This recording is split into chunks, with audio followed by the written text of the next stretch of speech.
E se Jesus não tiver morrido na sexta-feira como quase todo mundo aprendeu? Nossa, essa é uma pergunta que mexe com as fundações, né? Com certeza, porque, pensa bem, o mundo ocidental inteiro construiu seu calendário, os feriados, toda a sua teologia em torno dessa ideia da Sexta-feira Santa. Sim, é o que todo mundo assume como um fato absoluto. Exato.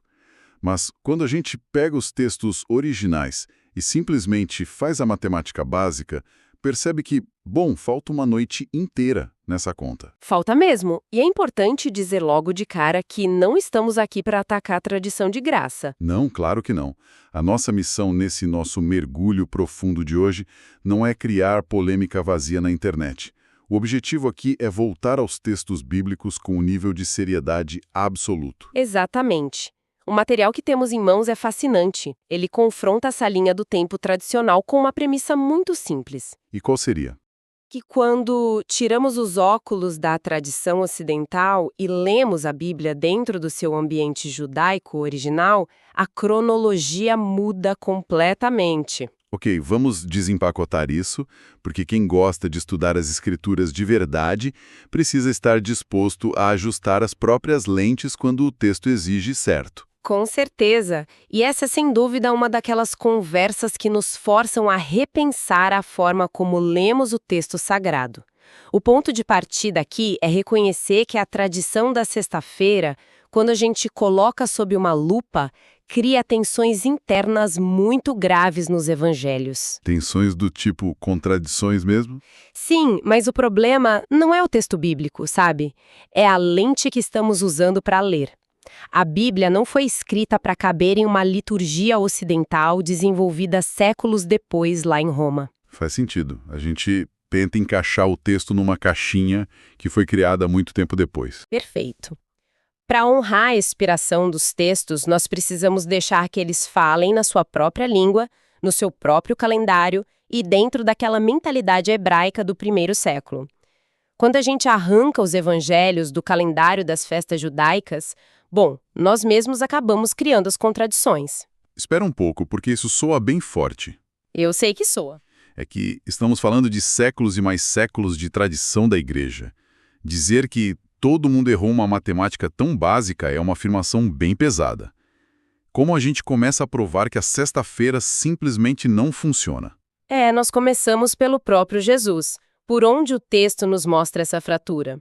Lá no livro de Mateus, no capítulo 12, versículo 40, Jesus entrega sua principal credencial messiânica. Os fariseus pedem um sinal para ele e ele responde que nenhum sinal seria dado, a não ser o sinal de Jonas. Ah, a história do grande peixe. Isso. E ele é muito cirúrgica nas palavras. Ele diz algo como: pois como Jonas esteve 3 dias e 3 noites no ventre do grande peixe, assim estará o Filho do Homem 3 dias e 3 noites no coração da terra. Isso não é só uma metáfora solta, né? De jeito nenhum. É uma métrica profética exata. Mas vem cá, a gente não costuma contar partes de dias como se fosse um dia inteiro? A tradição frequentemente faz isso para tentar fechar conta. Tipo, se a crucificação foi na sexta-feira, à tarde, e a ressurreição aconteceu ali no domingo de madrugada, bem cedinho. Nós temos um pedaço da sexta-feira, temos o sábado inteiro e um pedaço do domingo. Isso já não resolve o problema. Bom, resolveria se você ignorasse metade da frase de Jesus. A tradição se apoia fortemente nessa ideia de frações de dias para chegar aos 3 dias. Aham. Mas Jesus foi explícito. Ele falou 3 dias e 3 noites. Vamos olhar para os fatos de forma bem objetiva na linha do tempo tradicional. Vamos lá. Sexta-feira à tarde até domingo antes do amanhecer. Quantas noites nós temos aí de fato? Bom, temos a noite de sexta para sábado. Certo, uma noite. E temos a noite de sábado para o domingo, 2 noites. Exato, a conta para por aí. Falta uma noite inteira. Na lógica hebraica, esse sinal de Jonas era a validação máxima de que ele era o Messias. Entendi. Tentar transformar essa precisão toda, essa precisão matemática, em uma espécie de aproximação poética, é esvaziar a própria prova que Jesus estabeleceu, certo? Com certeza, é tirar o peso da credencial dele. É como tentar calçar um sapato tamanho 38 num pé tamanho 42. Nossa, ótima analogia. Não. Exige espremer o pé, distorcer algo que deveria caber de forma natural. Não adianta forçar. Mas isso levanta uma questão inevitável para mim. Qual? Se a matemática da sexta-feira é impossível e deixa essa conta de Jesus no vermelho, por que a tradição aceitou essa matemática incompleta por tanto tempo sem questionar? Aceitamos porque fomos perdendo contato com as raízes hebraicas da nossa fé ao longo dos séculos. A leitura original foi sendo lentamente substituída por uma simplificação. Uma simplificação romana, imagino. Exatamente. Era uma leitura muito mais fácil de ser assimilada pelo Império Romano depois.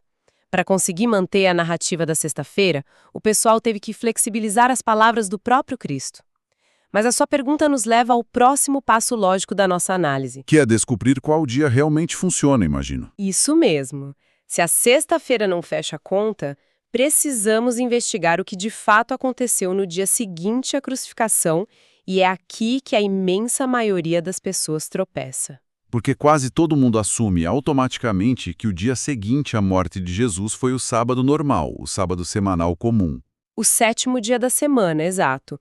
Todo mundo parte dessa premissa. Mas quando a gente abre o Evangelho de João no capítulo 19, a história muda completamente de figura. O que João diz lá? O versículo 31 diz que os judeus pediram a Pilatos que os corpos fossem tirados das cruzes para não ficarem ali no sábado. E João faz um adendo que é simplesmente crucial. O que ele adiciona? Ele diz: pois era grande o dia daquele sábado. Era grande o dia daquele sábado. Mas o que isso quer dizer na prática?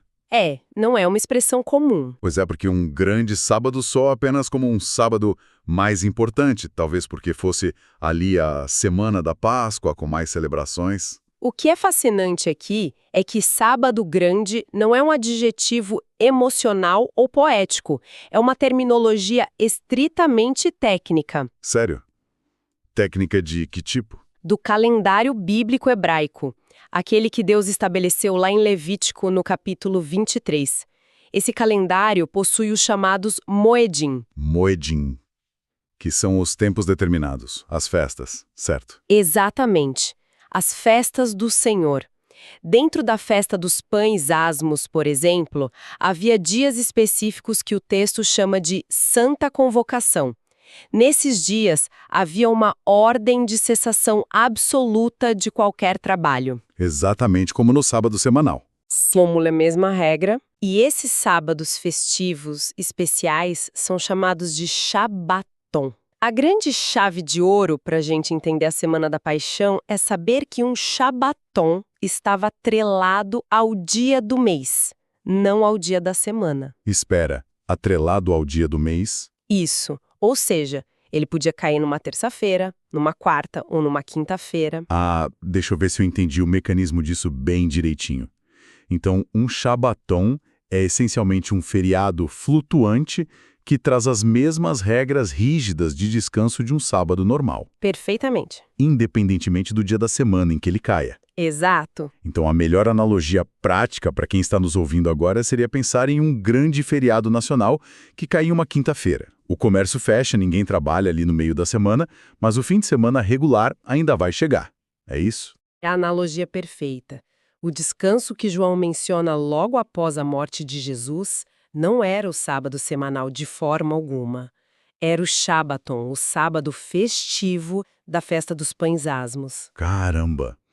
Espera, isso significa que, naquela semana específica da Paixão, houve literalmente 2 sábados diferentes. Absolutamente.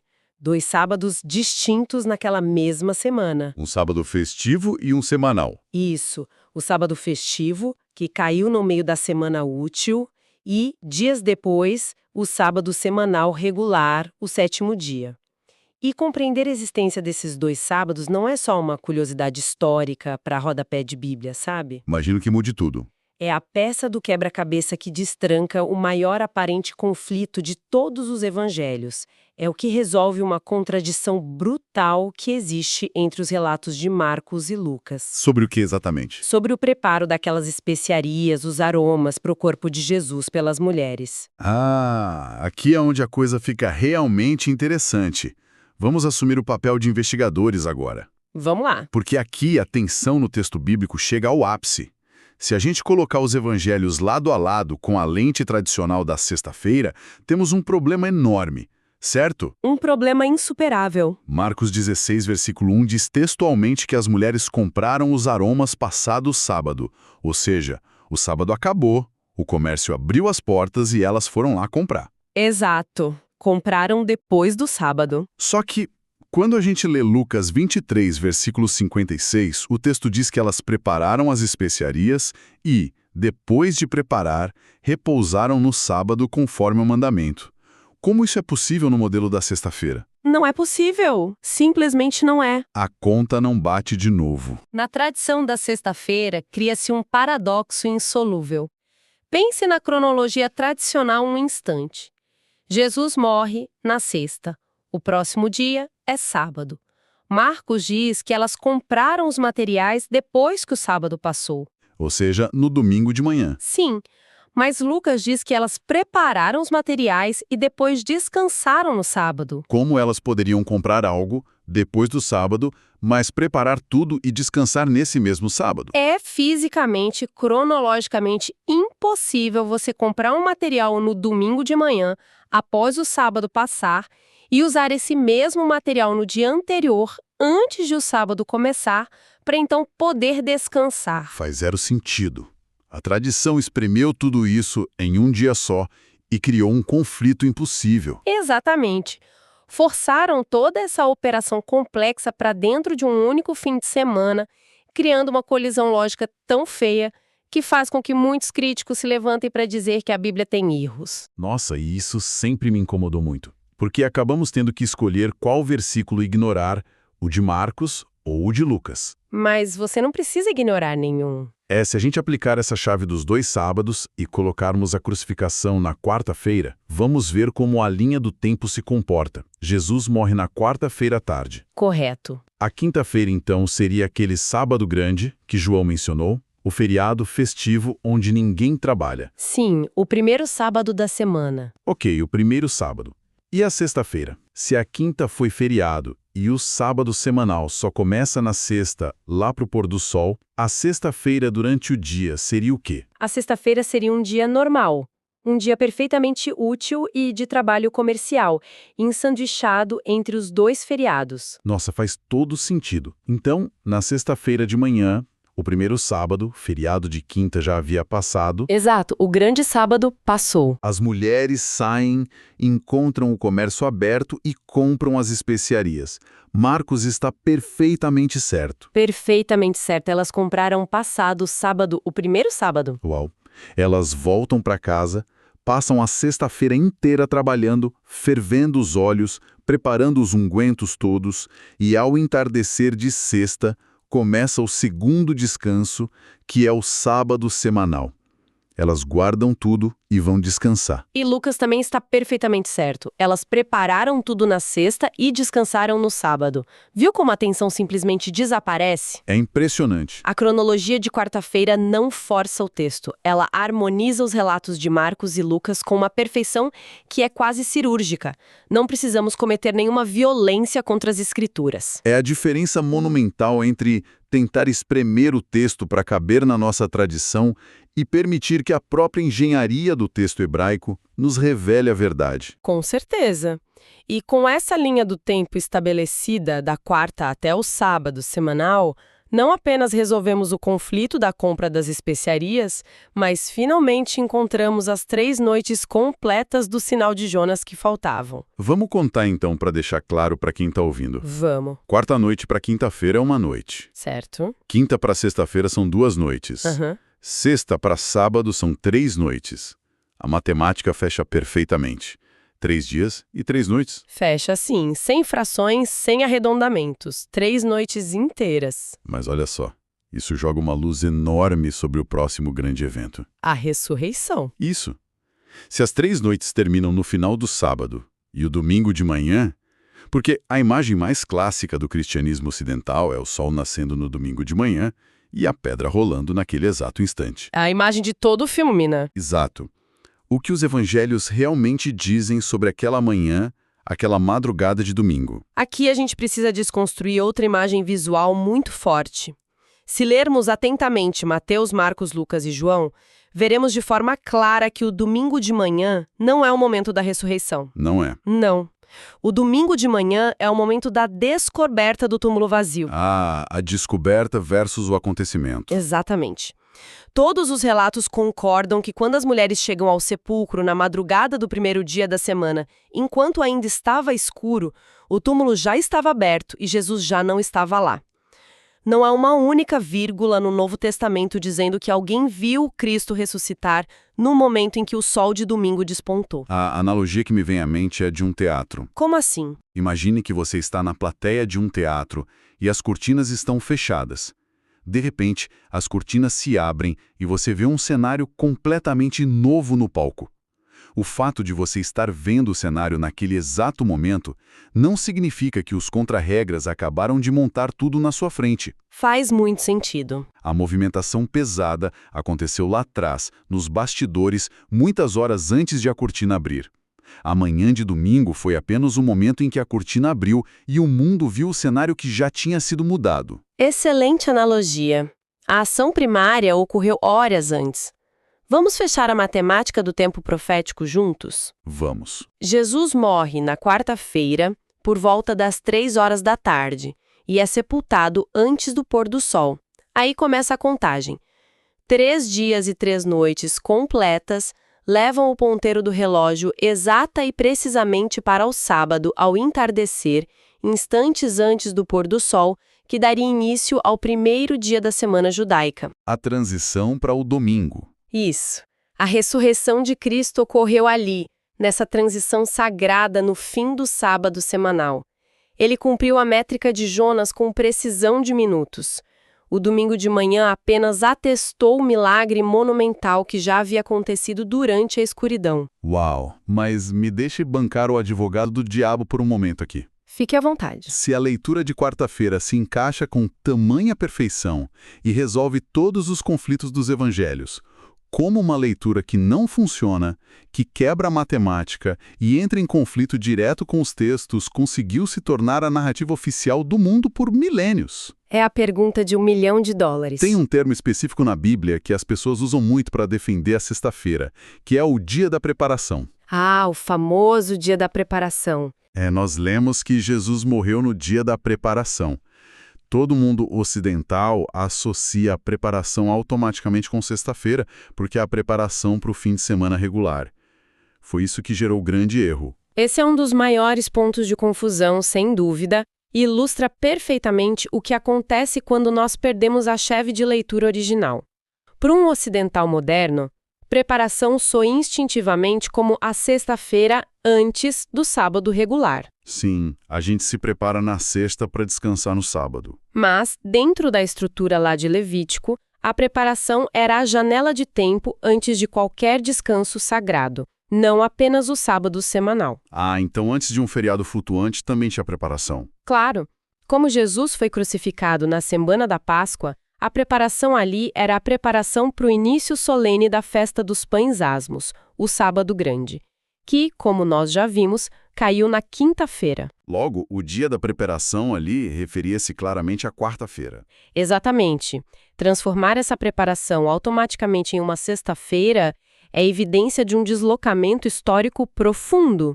E isso me leva a tentar entender o como isso aconteceu. Porque não estou sugerindo que houve uma reunião secreta e sombria no Vaticano, onde alguns vilões de capa decidiram ocultar a quarta-feira do mundo, né? Mas como a igreja primitiva, que começou tão enraizada na cultura judaica, mudou esse eixo de forma tão drástica. Se conectarmos isso a um quadro mais amplo, você tem razão em afastar essa ideia de conspiração ou invenção maligna. Foi algo mais natural. A história é muito mais orgânica e, de certa forma, institucional e política. O que nós tivemos foi um processo progressivo de distanciamento. Nos primeiros séculos, a igreja primitiva celebrava e entendia os eventos dentro do relógio hebraico, os moedim que citamos. Porque os primeiros cristãos eram judeus, afinal. Sim, eles viviam aquele calendário. Mas, à medida que o cristianismo se expandiu para o mundo gentílico e o Império Romano começou a exercer uma influência tremenda e a se cristianizar, manter a amarração com o calendário judaico tornou-se um problema político. Entendo. O Império tinha outra agenda. O Império já possuía a sua própria lógica de organização do tempo, muito focada no sol e em dias padronizados. Era muito mais conveniente e amigável para o Império padronizar uma semana litúrgica simples, a Sexta-feira da Morte, o Sábado do Silêncio e o Domingo Festivo da Ressurreição. Ou seja, foi uma tentativa clara de padronizar a liturgia para um império que não entendia absolutamente nada de festas judaicas, de pães asmos ou de Shabaton. Exatamente. Eles não tinham esse repertório cultural. Além disso, houve fatores históricos pesados, como as várias revoltas judaicas contra Roma, que fizeram com que a nascente igreja institucional quisesse se distanciar ao máximo de qualquer coisa que parecesse demasiadamente judaica. Houve um preconceito crescente, então. Sim, e foi assim que o relógio profético original foi sendo abandonado. O domingo, aliás, não surgiu de imediato como um substituto automático do sábado por uma ordem bíblica. Ele foi sendo abraçado progressivamente ao longo dos séculos por essa mesma influência histórica, política e institucional. Uma mudança gradual de mentalidade. Aos poucos, a mentalidade romano-eclesiástica simplesmente substituiu a mentalidade hebraica. E, como resultado, todos nós fomos ensinados a ler a Bíblia através dessa lente ocidental. Então, o que tudo isso significa no fim das contas? Tudo isso levanta uma reflexão muito séria para quem está processando essa avalanche de informações agora. É bastante coisa para digerir. Alguém pode escutar o nosso bate-papo de hoje e dizer: ok, muito interessante do ponto de vista histórico, mas Cristo morreu e ressuscitou de qualquer forma, seja na quarta ou na sexta. Qual é o perigo real de continuarmos lendo os evangelhos com essa lente ocidental simplificada? Por que restaurar a precisão dessa linha do tempo importa tanto para a fé da pessoa hoje? Importa profundamente porque a leitura ocidental empobrece e achata a revelação bíblica. Achata de que modo? Quando nós forçamos a sexta-feira, reduzimos a morte de Jesus a um quase acidente histórico ou à mera pressa do julgamento de Pilatos. Mas quando lemos pela lente hebraica, nós percebemos a majestade absoluta e o controle de Deus sobre o tempo. Não foi um improviso divino. Longe disso, Jesus não foi arrastado pelos eventos de forma caótica.